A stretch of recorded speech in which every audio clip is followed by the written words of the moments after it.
when we talk about gendered racialization, right, we are talking about a very specific group of people, like marginalized, usually like marginalized people. And unfortunately, until today, they've been treated like as a homogeneous group. Like, for example, I myself belong to the Roma community. I'm sure that it exists in Norway as well.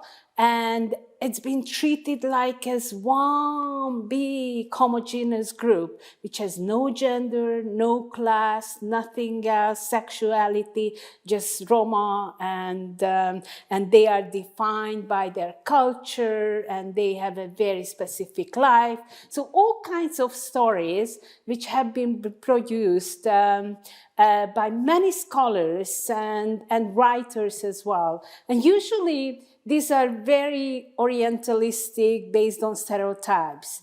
But certainly the discourse has been developed. Now we are thinking about them in a more, refined way.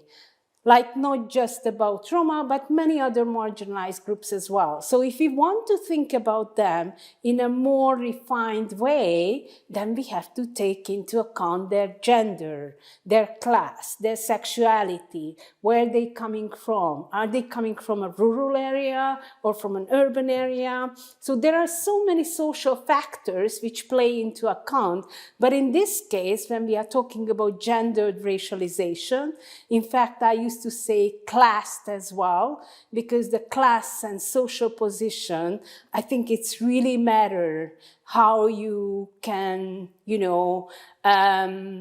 works in a society, how you can have access to various resources and so on.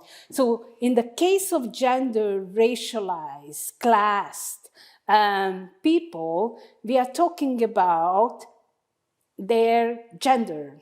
In case of women, right, or men, masculinity. And now I'm just talking about particular Romani women, since I'm mainly dealt with that in my scholarship, that they are not just Roma, not just women, not just like, belong to a particular group, but they have their gender, they have their class position, which very much influencing their life.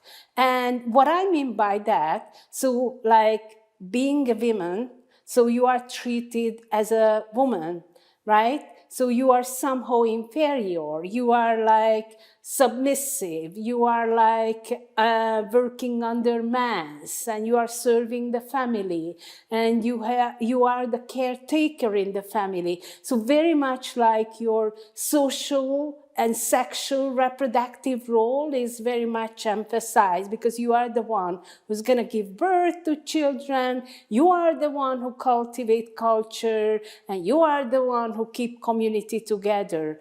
And racialized in such a way, it's a kind of, other dimension, which very much works together with gender.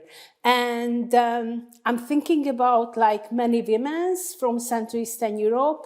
And if we're going to talk about particular Romani women who end up in some Western European countries, what are they doing? Either they are working in a very horrible, circumstances, or they are doing some care work, right? But unfortunately, most of the times they are very much victims of human trafficking, or they can be used and exploited by human traffickers and so on, like, really trapped in the criminal network. And this is where gendered racialization plays a huge role. We can do with them because they are very vulnerable. No one is going to protect them. So their protection and their access to justice is very much limited compared to other women or compared to white men. Now I'm talking, if we are talking about racialization, so certainly there is other side of the story as well. So you are much more vulnerable, and your position is much more actually